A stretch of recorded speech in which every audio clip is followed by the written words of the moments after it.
खुनाच्या प्रयत्नात जेलमध्ये असणाऱ्या गुन्हेगाराला जामीन झाल्यानंतर सोलापूर जिल्हा कारागृहाच्या आवारात गुन्हेगारासोबतचे रील्स काढून ते समाज माध्यमांवर व्हायरल करत दहशत माजविणाऱ्यांविरुद्ध जेल रोड पोलीस ठाण्यात गुन्हा दाखल करण्यात आलाय। या प्रकरणी जेल रोड पोलिसांनी 16 जणांना ताब्यात घेऊन कारवाई केली।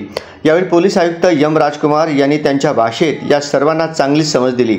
अनिल जाधव, अभिषेक गोटीपामुलू, सुजित साळुंखे, सद्दाम शेख, विनोद बिजरगी, अरमान बागवान, आकाश विश्वनाथ, अल्ताफ शेख, अजय राठोड, श्रीशैल दिक्संगी, नितीन देडे, सागर कांबळे, आकाश भिसे, विशाल शिंदे, आकाश देडे, रोहन पवार, राणा जुना विडी घरकुल अशी अटक करण्यात आलेल्यांची नावे आहेत। याबाबत पोलीस हवालदार दीपक गाडे यांनी फिर्याद दाखल केली आहे। जुना विडी घरकुल परिसरातील सराईत गुन्हेगार विकास उर्फ विकी डोलारे हा सन 2022 मध्ये खुनाचा प्रयत्न केल्या प्रकरणाच्या गुन्ह्यात जेलमध्ये गेला होता। त्याला न्यायालयाने जिल्हाबंदीच्या अटीवर जामीन मंजूर केला आहे। त्यामुळे 20 सप्टेंबर रोजी डोलारे यास जेलमधून सोडण्यात आले। त्यावेळी विशाल शिंदे व त्याच्या सदरील साथीदार यांनी पोलीस उपायुक्तांच्या जमावबंदीच्या आदेशाचे उल्लंघन करीत सोलापूर जिल्हा कारागृहाच्या आवारात